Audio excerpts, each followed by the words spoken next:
rezeki itu pasti ada plotnya gitu loh. Iya, betul. Nggak ketuker, terus ada plotnya. Mungkin kalau nggak belum misalnya sukses ya bikin aja Iya, lagi. betul. Bikin aja lagi. Yang penting bergerak terus dan kita itu bekerja untuk maju, terus sustainable gitu, bekerja dengan orang lain, kolaborasi dan lain-lain.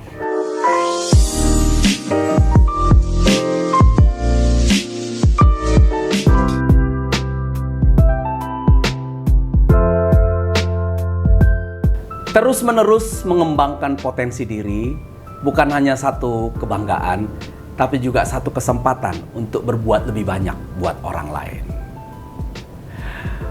Mbak Yuni, saya salah satu pembelanja di YS Store. Saya pernah beli wajan. YS dan Store, mosi-mosi. Oh ya, mosi-mosi. Saya juga beli Sprout untuk kesehatan kemarin. Kapan Mbak Yuni memikirkan mulai punya usaha di luar bernyanyi? Oke.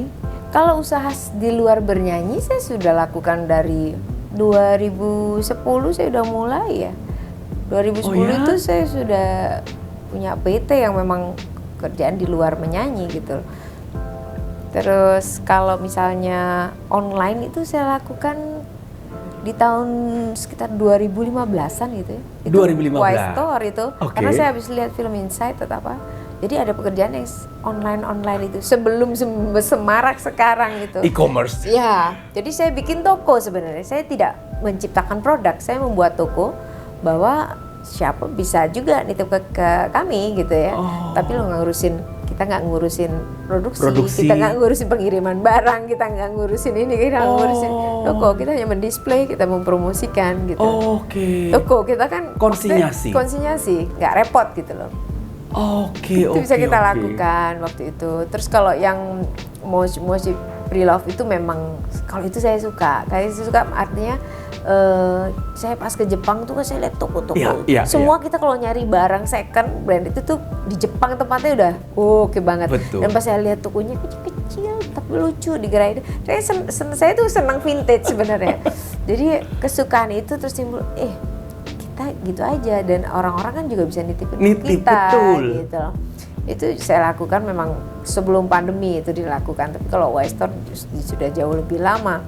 Terus ada ya inovasi lagi pandemi, kita semua harus pakai sanitizer, pakai apa? Waktu itu saya memang bikin sabun yang tanpa bilas, Iya, tanpa betul. bilas. Itu cukup jadi andalan kita. Terus kita punya produk yang buat nyemprotin gini-gini dulu pakai gini. Soap Kita dan pakai lain-lain. kita Corden. pakai harumnya gitu kita pilih. Yang rose itu disukain mama itu saya memang minta mama yang milih, mama parfum mama yang waktu itu apa gitu. Oke.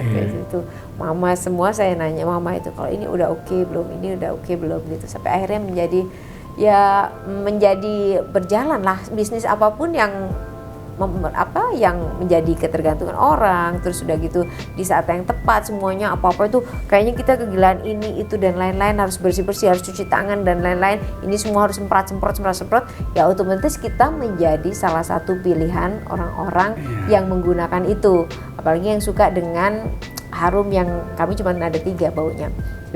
Apalagi terus yang cuci nggak perlu pakai air apa segala macam, bilas, karena di luar negeri itu kan selalu ada shampoo yang nggak pakai dibilas juga ada gitu. Oke. Berarti sabun juga bisa sebenarnya Iya, gitu ya, kita lakukan. Dan kita tidak selalu menemukan air waktu kita mau makan. Kita nggak selalu menemukan air, kadang-kadang ada pun jorok misalnya, ada kadang-kadang juga nggak ada sabunnya dan lain-lain gitu.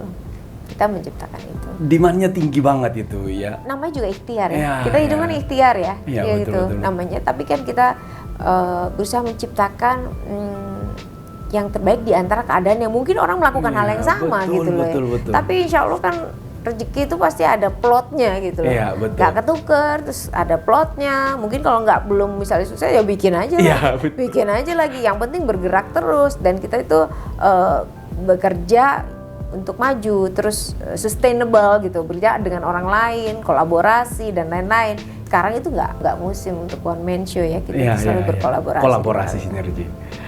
Mbak Yuni, ada satu hal yang saya mau tanya, ini spesifik banget. Saya amati ya, Mbak Yuni ini kekuatannya banyak, tapi ada satu kekuatan, kalau salah tolong dikoreksi, kekuatan Mbak menjalin hubungan. dengan stakeholders, dengan klien, dengan pemerintah, siapapun. Saya lihat Mbak menempatkan diri sebagai anak buat orang tua yang sana, sebagai sahabat buat Jaja, sebagai kakak buat Tamara Geraldine. Gak gampang loh menurut saya menempatkan diri sebagai apa di mana. Bahkan di ulang tahun sahabat-sahabat, saya selalu perhatikan Mbak Yuni tuh gak segan-segan mengambil piring untuk menyiapkan potongan cake-nya. Padahal Mbak di situ tamu, tapi Mbak lihat ada baiknya segera disiapkan. Menempatkan diri sebagai anak buat orang tua, di luar orang tua ya, kuat sekali. Itu Mbak cerita gimana itu Mbak? Ke pemerintah juga aku lihat di beberapa menteri Mbak dekat, bukan dalam pengertian politik, dekat bernyanyi dengan beberapa orang berpengaruh dekat, tapi kedekatannya tidak ada sama sekali urusan politik. Betul. Mbak cerita ke saya Mbak, bagaimana Mbak melakukan itu dan belajar saya dari situ Mbak. Saya rasa hidup itu kita itu harus tahu diri. Tahu diri. Harus tahu diri. Kalau kita tahu diri dan bisa menempatkan kita di tempat tersebut, mungkin insya Allah nggak banyak yang luka karena kita, ya kan. Kalau misalnya saya kedekatan misalnya dengan misalnya pemerintahan ini berganti, pemerintahan ini, karena saya tidak pernah memanfaatkan mereka sama sekali. Iya. Fasilitas apapun saya tidak pernah memanfaatkan. Ya kenal aja, nggak maksudnya dia saya membantu di sana sini apa segala macam, enteng aja bawa badan. Karena saya nggak minta tolong apa-apa. Iya benar. Ya, dari saya kalau misalnya nyanyi di istana kan saya eranya Pak Karno aja yang enggak. Iya ya. Karena saya belum lahir. Oh. Sampai di 6 presiden berikutnya kan saya dari kecil saya udah di di rumah Bu Tutut diwaringin sama Pak Harto dan lain-lain semuanya gitu. Jadi karena saya nggak beban, karena saya nggak minta tolong apa-apa. Jadi tidak ada yang membebani di situ dan kita tahu diri gitu loh. Bawa diri itu kan menjadi penting. Dan bahkan yang tidak berkuasa pun saat ini, Mbak Yuni tetap baik berhubungan. Ibu Gus Dur, itu aku lihat gimana seperti anak di keluarga itu aku lihat Mbak Yuni. Aku lihat nggak kayak penyanyi Mbak. Kalau lihat ya, memang kedatangnya memang nggak selalu kita bernyanyi, kita kan gitu. Kayak putrinya. Terus kayak refleks, misalnya kayak kue ulang tahun. Ini sebenarnya gercep-gercepan aja. Orang tiup lilin itu kan nggak lama ya sebenarnya waktunya ya. Betul kan nggak lama. Kalau misalnya ininya lama-lama, ini kesukaan, iya kan potong karena semuanya menunggu waktu itu. Lilin keburu habis, ini harus dikasih ke sini dan lain-lain. Karena waktu itu jangan sampai menjadi kaku, jangan sampai ini apa segala macam. Ya momentumnya lewat. Jadi gitu. Jadi saya motong kue kalau misalnya hadir di situ kayaknya nggak di itu. Kayaknya hampir setiap acara saya sering banget ada di cepat gitu apa segala macam. Karena ini mungkin ini karena yang lain nungguin ini gitu, ya kan? Dan semua mata sedang menuju ke situ kan? Saya nggak tahu deh, pokoknya kalau saya di luar yang itu saya nggak tahu, saya bikin aja gitu, saya bikin bukan mengharapkan apa, saya bikin aja biar lebih cepat aja semuanya gitu. Maksud saya orang lagi menunggu momen-momen itu, kalau ada yang lewat kan missing, orang juga gelo kan? Iya, jadi sering banget. Serak cepet. Iya, jadi memang tak itu mama yang ngajarin. Jadi kayak misalnya saya juga motong kue, terus ngangkat orang di mobil saya yang udah maksudnya kecelakaan apa segala macam, itu saya juga enteng aja kayak gitu-gitu tuh refleks yang saya lakukan bukan udah terlatih dan terbiasa. Iya, karena mama saya dulu juga mungkin begitu begitu. Jadi bukan yang sengaja saya mau begitu, pas kebetulan di depan mata gitu ya udah dengan. Oke, jadi kehadiran kita harus tetap berarti, termasuk ya di pekerjaan-pekerjaan kecil yang menyiapkan sesuatu di acara penting orang lain. Ya, kadang-kadang kan nggak kepikiran nih, misalnya ada keluarga yang kedukaan gitu, nggak kepikiran beli aqua misalnya ya. Iya betul. Bukan nggak maksud, tapi nggak ke situ pikirannya kan? Betul. Ya gitu, kita suruh sopir cari aqua, taruh sini.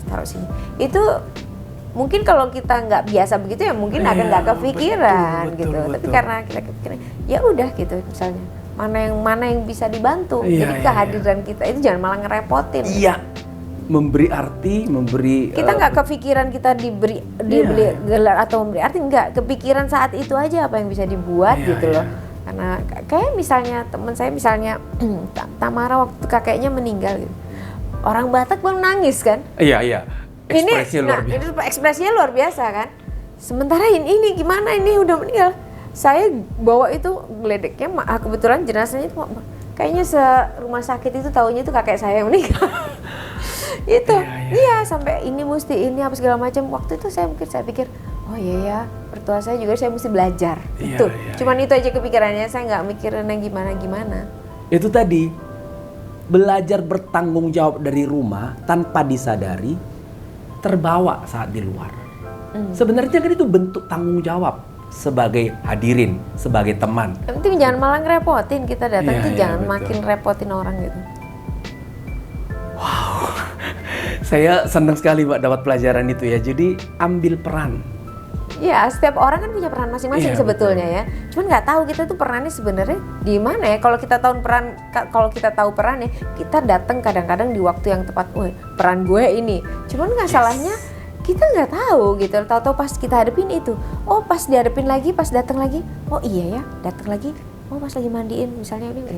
Oh datang lagi, oh pas lagi pakai kafan. Oh iya pakai kafanin. Oh iya lagi ini. Oke. Sampai saya pernah make upin jenazah juga, saya pernah juga, saya gitu maksudnya ya iya aja gitu. Maksudnya saya lakuin aja gitu, tapi bukan karena ada peran, saya nggak ngerti peran apa itu, yang penting hadirnya itu maksudnya bisa membantu ya kerepotan waktu itu emang orang lagi racing kan dulu kayak gitu. Itu semua terjadi karena bukan hanya spontanitas, sudah terbiasa mengambil tanggung jawab. Mungkin juga ya, itu baru disampaikan adik saya kemarin. Iya Yuni, karena kamu anak nomor 1 Net, jadi kamu itu mesti ada di garda depan. Iya loh Mbak, bener aku lihat itu apa yang dididik di rumah akan berbuah di luar dengan situasi yang berbeda. Ya mudah-mudahan lah ada manfaatnya. Aduh keren, aku selalu perhatikan Mbak, kalau Mbak hadir di mana-mana nggak berdiri doang, nggak apa doang, lakukan sesuatu. Jadi itu buat saya belajar, iya ya kita bisa kok jadi tamu. Tapi jadi tamu pun kan ada yang kurang dilihat, boleh dong geser dikit. Apalagi saya nggak bisa lihat lukisan miring. Dan termasuk ke saya. Ya, saya pertama cerita, orang yang pertama saya cerita saya akan bikin podcast adalah Mbakku ini, Mbak Yuni. Dan saya minta kesediaan beliau untuk jadi tamu di awal-awal. Of course beliau juga lagi cari schedule. Tapi tahu nggak apa yang saya rasakan? Bang Jaja kalau bikin podcast itu display loh, itu bukan hanya tamunya, ikonik. Lalu dicarilah ke saya bentuk kursi, bentuk latar belakang. Itu saya bener-bener kaget. Loh, saya minta beliau jadi bintang tamu, memberikan masukan. Kalau podcast itu, kalau bikin jangan tanggung. Warna perhatikan, warna kursi saya pun dikasih tahu backdropnya. Nah, 1 hari sebelum taping ini, itu bunga di atas meja ngapain ada Bang Jaja? Coba take out. Itu kayunya udah bagus, ngapain ditutupi? Makanya ini tanpa. Jadi keinginan untuk membuat orang lain lebih baik kayaknya kuat ya di Mbak Yuni ya. Saya seneng aja orang kalau misalnya maju gitu Mas. Abang punya tim segini, saya punya YouTube channel juga, tapi saya lakuin kadang-kadang cuma pakai handphone aja, karena saya mut-mutan, saya ngerasa passion saya nggak di situ, karena kemarin bikinnya bercerita hari-hari secara sederhana apa yang saya lakukan, gitu. Itu aja, ini jadi itu saya lakukan bukan seserius ini abang udah punya tim yang serius apa segala macam, jadi jangan tanggung karena abang harus nyerap kepala-kepala orang yang ada ini untuk dibagikan ke orang lain. Menjadi hal-hal yang inspiratif. Kadang-kadang itu apa sih gunanya kita belajar gini? Supaya kita nggak kejebur ke hal yang sama kan sebenarnya. Iya. Apa gunanya biografi? Apa gunanya gitu? Oh dia waktu itu keplesetnya di sini nih. Oh berarti supaya kita nggak itu kita ambil jalan yang lain. Iya, betul, itu kan pelajaran-pelajaran kita bisa dapat dari orang lain. Dan kita nggak sampai di umurnya pun nggak perlu mengalami seperti yang dia alami. Iya betul. Itu juga saya dengar sendiri dari sahabat saya Tamara Geraldine. Jadi suatu hari ngobrol nih, Bang Jaja tahu nggak? Nih gua nih dulu nggak gini-gini amat ini rapinya ini, katanya. Dulu saya pakai roll rambut ke bandara. Oh diceritakan. Tahu nggak siapa yang ngerubah saya? Kak Yuni. Gimana cara mengingatkan? Ya aku ditanya lah aku juga jawabnya kan apa adanya. Kamu ngapain sih pakai roll rambut ke bandara ke airport? Loh kan saya nyanyi di Surabaya, Kak Yun. Nanti dibukanya lebih enteng. Betul, di Surabaya kau nyanyi. Yang lihat kamu di airport sudah berapa banyak? Lebih banyak di bandara. Lebih banyak di airport. Sejak itu Bang, tung. Jadi itu kan spontan. Yang lihat dia pakai roll rambut sudah banyak. Iya. Dan ya antara memaklumi, antara nggak mau juga repot-repot menyampaikan perbaikan. Atau mungkin orang ngatain juga kita nggak tahu kan. Ngatain. Kan kita nggak ngerti. Gila banget nih pakai roll. Hampir nggak ada kan yang pakai roll. Itu juga ngatain seperti kita nggak di input apa-apa. Sebenarnya ngatain ya, tapi nggak diketahui. Iya. Kita kalau lihatnya kan pakai roll. Biasanya roll di rumah. Ada tamu aja kita malu kan buka-buka. Betul. Jadi keinginan memperbaiki sesuatu itu kuat pada Mbak Yuni, termasuk memberi masukan ke siapapun. Apalagi teman-teman saya, apalagi itu pengennya kan dia udah cerdas ini apa segala macam gitu. Terus aku bilang gitu, airport itu secara nggak sengaja itu titik pertemuan kita dengan orang-orang, bisa dapetin rezeki juga kan. Betul. Kita tanpa sengaja kadang-kadang ya sering banget saya itu dapat karena susah ngubungin saya atau cari tahu jadi Mbak, saya mau mantu gitu tante ya. Mbak ini gitu. Oh gitu ya. Karena Bandara, mungkin mereka juga nggak tahu kontaknya. Airport live. Ada kan airport live iya. gitu. Jadi kehidupan di airport kita bisa ketemu siapa-siapa yang ada di situ. Apalagi dengan media sosial, kamera di mana-mana. Sekarang ya kan. Iya kan? Kalau dulu tuh apalagi kita kalau duduk di pesawat gitu. Oke. Banyak yang bisa dapat dari 1 jam dari Jakarta Surabaya aja. Kalau tempat duduknya pas kita bisa ngobrol kan kita. Iya, Karena kalau misalnya kita ketemu misalnya sosok yang kita anggap penting, kalau di luar belum tentu waktunya cocok. Di pesawat mau nggak mau ngobrol. Dan gak ada yang terap. Gak ada timnya, gak ada siapa-siapa, mau nggak mau dia mesti duduk di situ nggak geser-geser karena seatnya di situ. Ngobrol, banyak hal yang kita dapatkan. Iya, saya juga pernah sama-sama ke Malang. Terus Mbak Yuni juga banyak ada teman waktu itu. Saya juga bingung bagaimana cara mintanya supaya di sebelah Mbak Yuni ya. Ternyata Mbak Yuni bilang di samping saya kalau mau ngobrol. Saya bilang itu yang saya tunggu. Jadi 1 jam kita ke Malang, saya dapat banyak cerita dan pelajaran.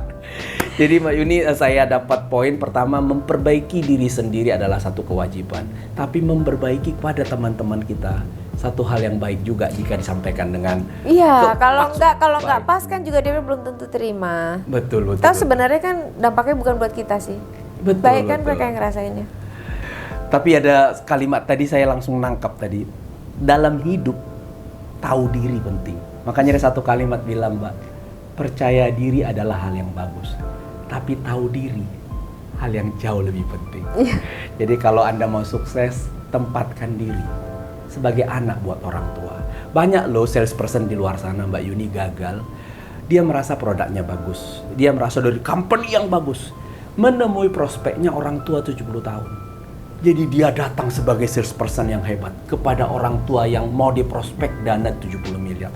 Tapi dia nggak menempatkan diri sebagai anak, padahal dia seumur dengan anaknya paling bungsu. Lalu saya bilang, datanglah sebagai anak. Saya ajarinlah dia bawa buah. Buahnya juga mesti dicari, buah yang cepat buat orang tua, buah pir. Dan dia cerita, Bang, saya udah ngerti produk, saya sudah tahu fitur. Ternyata membawakan diri sebagai anak memang lebih mudah untuk saya. Itu saya belajar dari Mbak Yuni, menempatkan diri di keluarga ini sebagai anak.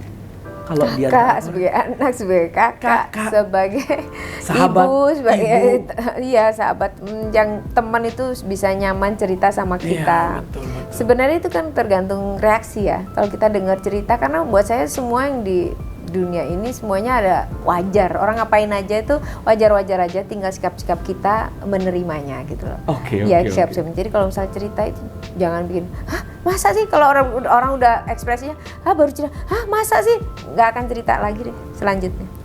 Tapi kalau kita dengerin aja, oh iya gitu, karena semuanya wajar aja. Iya. Semuanya akan lebih mungkin lebih ceritanya jadi lebih banyak. Dan sekali lagi mereka bercerita itu di keadaan mereka, mungkin waktu kita dengar pun kok gitu amat sih gitu, tapi karena kita memberikan telinga kita mendengar, mereka lebih tenang untuk bercerita ya. Iya kan, kita menjadi pendengar yang mendengarkan dan kita menyimpannya dan dia percaya sama kita. Betul. Nah Mbak Yuni, setelah berkarir sekian lama, saya juga lihat kesungguhan Mbak untuk memberi kontribusi di dunia pendidikan anak-anak dengan membuka sekolah di Kota Malang, Kota Batu Malang. Itu pendidikan buat PAUD. Dan sekarang saya lihat keseriusan itu makin nyata karena Mbak membangun sekolah Gedung, lebih baik, lebih mempunyai fasilitas bagus. Mbak, aku pernah bilang ke Mbak kenapa sih nggak coba datang ke company besar? Karena setahu saya CSR mereka itu banyak kepada pendidikan. Iya. Sebut aja bank besar aja kalau bicara pendidikan anak-anak apalagi. Mbak Yuni pernah bilang ke saya gini, saya lakukan itu dari kekuatan saya. Belum kepikir untuk minta dana ke sana kemari. Mungkin nantilah. Tapi sekarang coba saya sekuat saya. Dan sekarang saya lihat sudah makin besar sekolah itu, dan karena endemi sudah datang, mungkin anak-anak sudah boleh masuk sekolah ini. Iya. Mbak cerita ke saya, Mbak, apa yang Mbak rasakan setiap Mbak menemui dan berangkat ke Batu melihat sekolah itu, Mbak? Iya.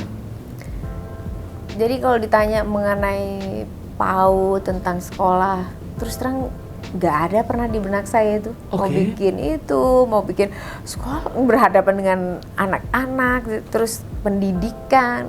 Terus apalagi saya juga diangkat jadi duta PGRI gitu. Iya, itu nggak pernah ada di benak saya, pikiran aja nggak. Jadi sekolah itu memang sudah ada sebelumnya. Waktu saya liburan ke Batu itu sekolah itu mau ambruk, mau ditutup. Jadi bilang, kasihan banget, sayang banget sekolahnya. Udah saya kontrak aja rumah yang dekat-dekat sini deh, jadi sekolah gitu, udah.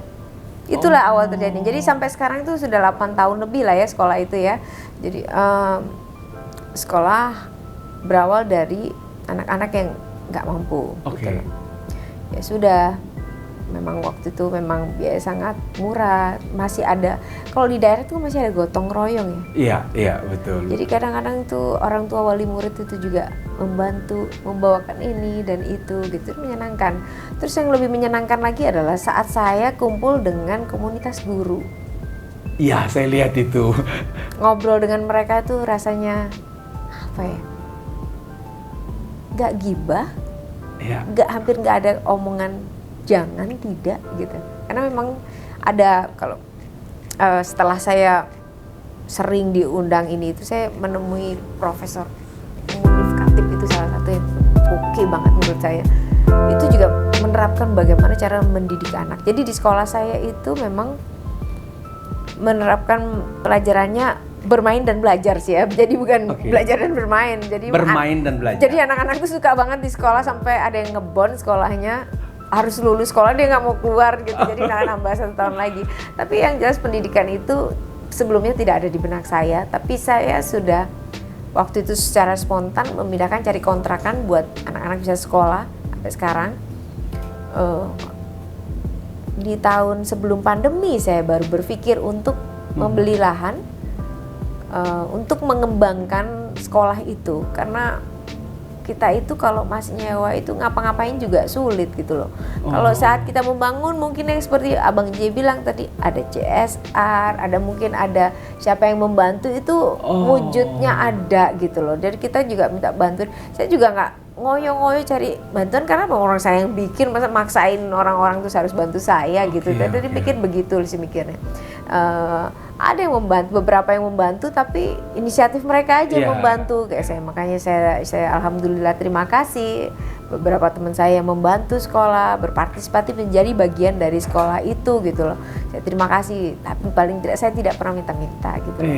Iya. Jadi kalau misalnya mereka mau kontribusi, menyumbang lantai, menyumbang, silahkan aja gitu loh. Seperti itu. Saya kagum banget, Mbak. Itu karena sekolah justru yang lebih membuat saya kagum, sekolah dari paling dasar. Iya, jadi kan? Dari playgroup, TKA, TKB, dan tempat penitipan anak, daycare. Termasuk tempat penitipan? Iya. Tapi tempat pendidikan anak itu kan banyak ibu-ibu muda, keluarga muda menitipkan anaknya. Terus udah gitu makannya dapat 2. Kadang-kadang mereka masih harus nambah, sementara uangnya murah banget sekolah di situ. Jadi guru-guru biaya operasional? Iya, masih saya lakukan sendiri. Sendiri. Jadi kalau misalnya dilihat, alhamdulillah saya nyanyi apa segala macam. Jadi kalau dipikir kadang-kadang saya adalah rasa ngos-ngosan, karena banyak pos-pos yang memang harus di ini. Makanya saya itu berharap saya sehat terus, karena masih belum bisa jejak sendiri. Kalau itu bisa running sendiri, mungkin saya bisa lebih tenang. Iya betul. Jadi Mbak merasa sekarang justru bernyanyi ini panggilannya bukan hanya untuk dirinya lagi. Loh, memang kalau menyanyi atau melakukan pekerjaan apapun itu rezekinya bukan punya kita sendiri. Iya, betul. Itu kita saluran berkat orang ya. Saluran berkat orang. Wow, Mbak bernyanyi sudah, berusaha sudah, mengambil peran di dunia industri juga. Saya lihat Mbak memberi warna di industri. Pendidikan anak-anak kecil sudah Mbak ambil peran. Berkarya terutama, dari album ke album itu kan karya. Saya selalu bilang ya, sama seperti saya mengajar itu kegiatan, tapi buku sebuah karya. Buat penyanyi, bernyanyi adalah activity, tapi yang sebenarnya ditinggalkan bukan bernyanyinya, tapi karya-karyanya dalam album. Jadi dalam rentang waktu berkarya sudah, termasuk saya juga melihat di Java Jazz. Saya sekarang ngerti kenapa beliau waktu di Java Jazz sangat stand out. Ternyata dulu memulai dari jazz. Saya baru mudeng sekarang ini. Oh gitu. Karena saya tahunya kan lagu-lagu pop, lagu lama. Kok fasih banget waktu di Java Jazz. Ternyata memang menyanyi awalnya dari jazz ya. Abang nonton itu? Nonton. Terus looknya lagi, sebagai penyanyi jazz kan memang looknya beda ya. Iya. Caranya. Anak saya itu satu-satunya yang ditonton anak saya. Makanya saya juga waktu itu Kevin Selo itu nonton paling depan, saya itu apa ya? Dia belum pernah lihat ibunya nyanyi. Karena ibunya nyanyi jazz katanya. Iya, kan looknya Mbak waktu itu beda banget loh. Iya. Beda.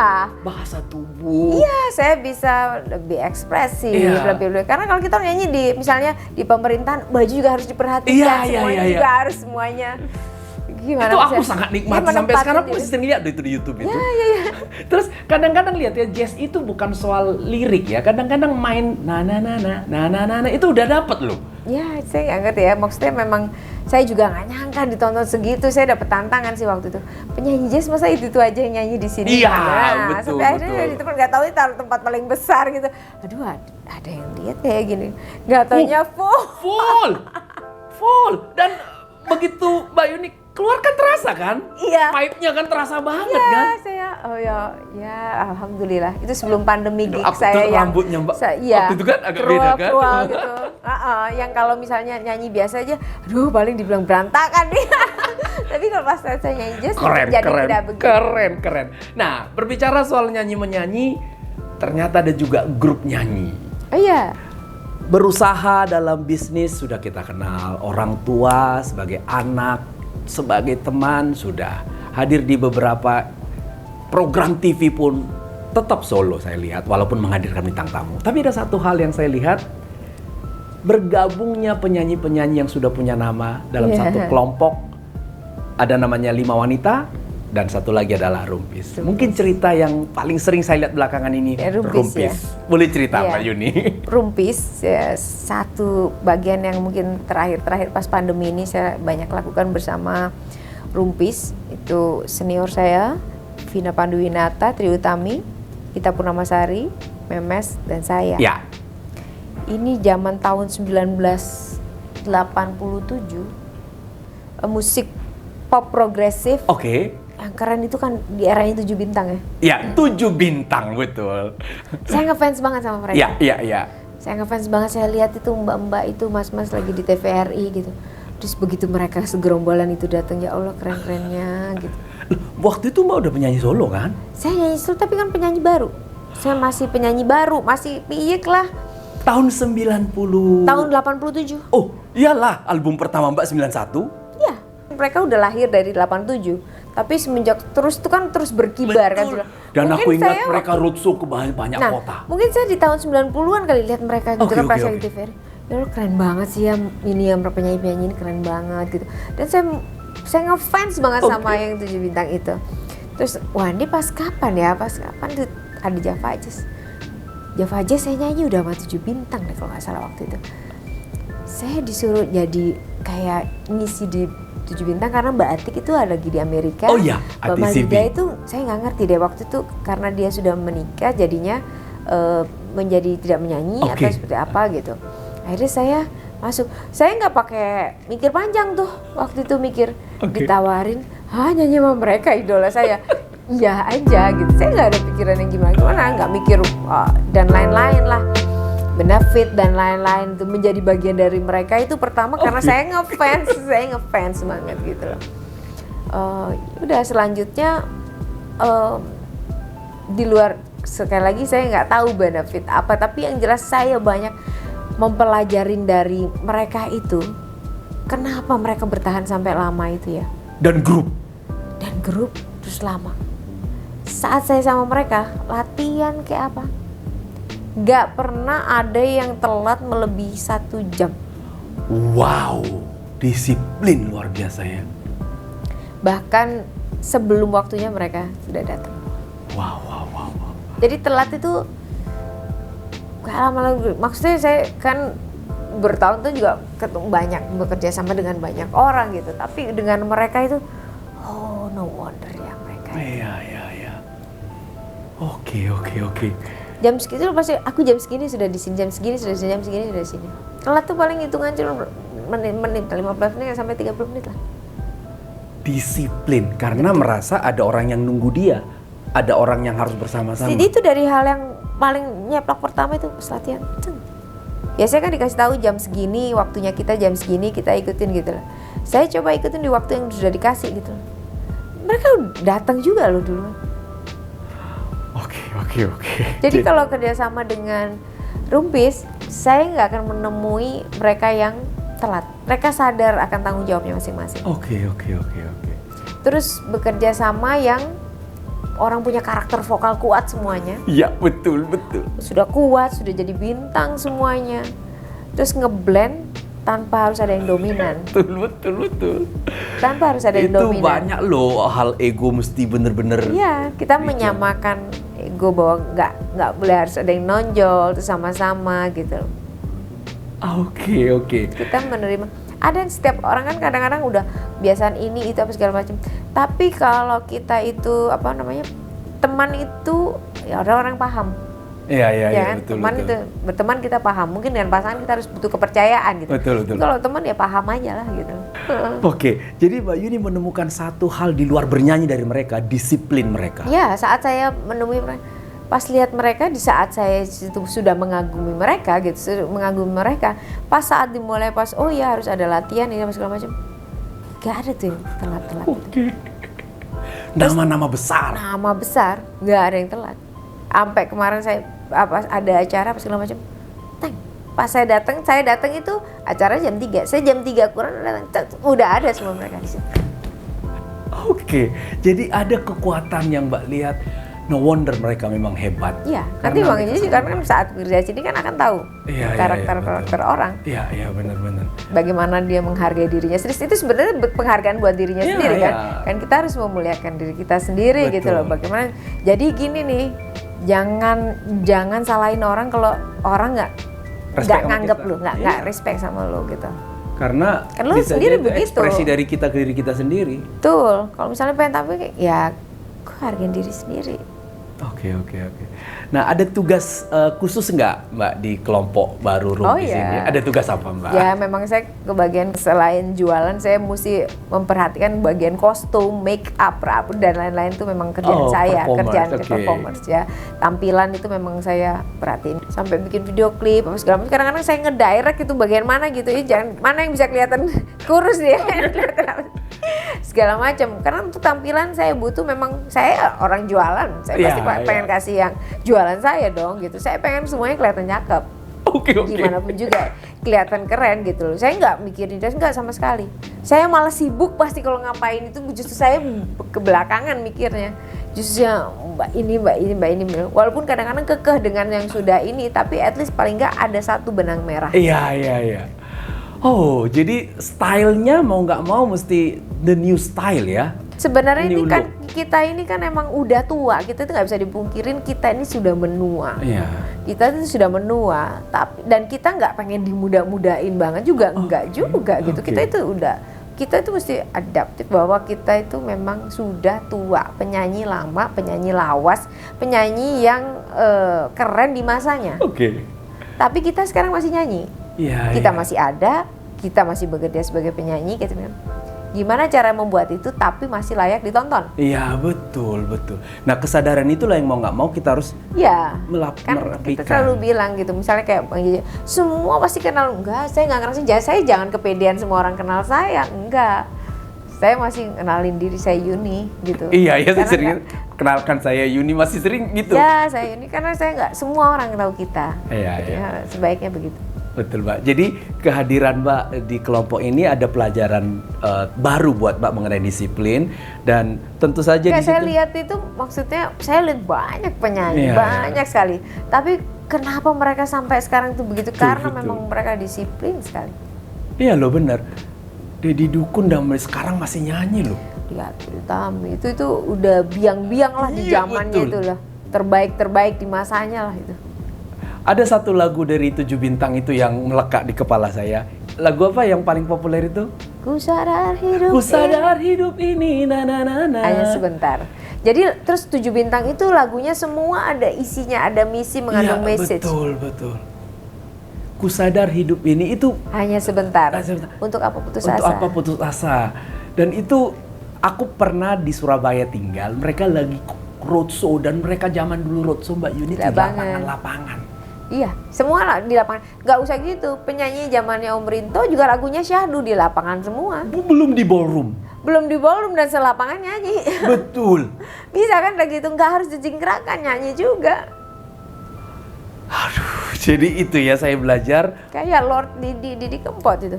Iya, Kalau betul. dipikir lagu bahasa Jawa. Iya benar. Mau nyanyi di Kalimantan, mau nyanyi di Irian, mau nyanyi di mana, selapangan nyanyi semuanya. Lagunya lagu sedih, lagu patah hati. Dan itulah sebenarnya Nomor tujuan satu penyanyi, bangsa. pemirsa, membuat orang lain bersuka cita waktu dia nyanyi. Iya. Walaupun betul Mbak bilang lagunya lagu sedih loh. Lagu sedih loh itu, patah hati loh. Di lapangan nyanyi semua. Semuanya. Dan ketika mereka larut pulang, karena mereka punya perasaan yang sama mungkin. betul, dan mereka pulang ke rumah masing-masing itu membawa energi loh. Iya. Jadi kayak apa ya, kayak rilis gitu ya. Iya, Orang-orang sekarang sering rilis. banyak healing. Rilis. Bernyanyi bersama, kan ya orang ke Java Jazz itu, karena saya selalu menanti Java Jazz itu. Saya merasa Java Jazz ini tempat terbaik untuk kita, pertama sih mengenal industri musik pasti ya. Tapi ada satu hal yang saya setiap pulang dari situ, kepenatan saya hilang semua. Oh ya? Saya selalu nunggu Java Jazz, karena apa? Saya bayangin Mbak bisa pindah dari ruang ini ke pindah ruang itu. Terus saya makan di situ. Itu sore North di Sea situ. Jazz juga kayak gitu. Dan Java Jazz itu sekarang tuh menjadi tempat ajang festival jazz terbaik di dunia. Ya? Yes. Banyak banget yang bisa. Iya, betul. Satu tempat tuh terjangkau, mau makan di sini terus denger musik ini, terus ada musik ini. Dan lintas generasi. Iya. Karena penyanyinya pun kan mulai dari yang muda Ya, sampai yang senior. Dan kita enjoy banget, gak masa bodoh pakai celana pendek, mau apa, gak harus apa-apa, kita pakai cat, sendal jepit, terserah deh lu pokoknya. Semoga setelah Enjoy, endemi ini gitu. tampil lagi Java Jazz ya Mbak ya. Iya, insya Allah, karena itu Aku emang menunggu banget. ada kalanya memang saat dia ada di Java Jazz dia merasa keren. Ada kan waktu itu Yes, momen zaman betul. dia sebelum pindah ke Kemayoran masih zaman di situ. Iya, Ada iya. anak-anak tuh yang muda tuh pengen harus ada di situ. Ya, itu sebuah pencapaian loh menurut saya kalau anak-anak muda, bahkan bukan penyanyi jazz, penyanyi pop. Bang Jojo harus Bisa pikir dia. gitu. Harus keren kalau ada di sini. Iya betul. Yeay, kita sudah diskusi banyak dan mendapat insight banyak, pelajaran banyak, kekuatan banyak dari Mbak Yuni. Dan tentu saja teman yang baik bukan hanya teman yang memberi warna untuk sebuah pertemanan, tapi teman yang baik sesungguhnya adalah teman yang bersama-sama meraih kemajuan-kemajuan melalui perubahan. Saya merasa berteman dengan Mbak Yuni, walaupun jarang bertemu, saya banyak perbaikan. Saya merasa podcast ini harus benar-benar, jangan sekedar ada. Pikirin. Aku thank you banget, belum ada dari semua tamu yang mengingatkan itu. Itu bunganya ngapain di situ Bang? Coba take out. Itu taplak ngapain ada? Lah orang kayunya memang bagus kok. Makanya nih lihat, tanpa taplak ilmu baru dari Mbak Yuni. Kayu sudah bagus, ngapain ditaplak? Besok geser. Ini juga, ini screennya ini kan ada cahaya. Coba dipikirkan digantung aja, view-nya lebih bagus sebelum diskusi. Jadi teman yang baik bukan hanya bersenang-senang tapi memberi masukan untuk perbaikan dan kemajuan temannya. Mbak Yuni, terima kasih banyak Mbak. Sukses selalu untuk Bang JJ bersama titik baliknya. Ya, Semoga Mbak. semakin baik dan semakin baik, maju, bertambah besar, bertambah memberikan manfaat buat banyak orang. Mbak Yuni juga seperti permintaan Mbak Yuni, Mbak tetap sehat. Iya, sehat Karena selalu. begitu banyak yang menggantungkan harapannya ke Mbak Yuni, tim, Betul. sekolah, guru, Betul. bahkan klien-klien yang sudah menjadwalkan dengan harapannya Mbak datang. Ya semoga masih diberikan saluran berkat. Ya. Terima kasih teman-teman. Jangan lupa selain Anda juga nikmati podcast ini, boleh di-share kepada teman-teman dan subscribe tentu aja dan berikan komen supaya kami terus-menerus perbaikannya datang dari teman-teman. Remaja Tampu Bolon, sampai jumpa di titik balik berikutnya.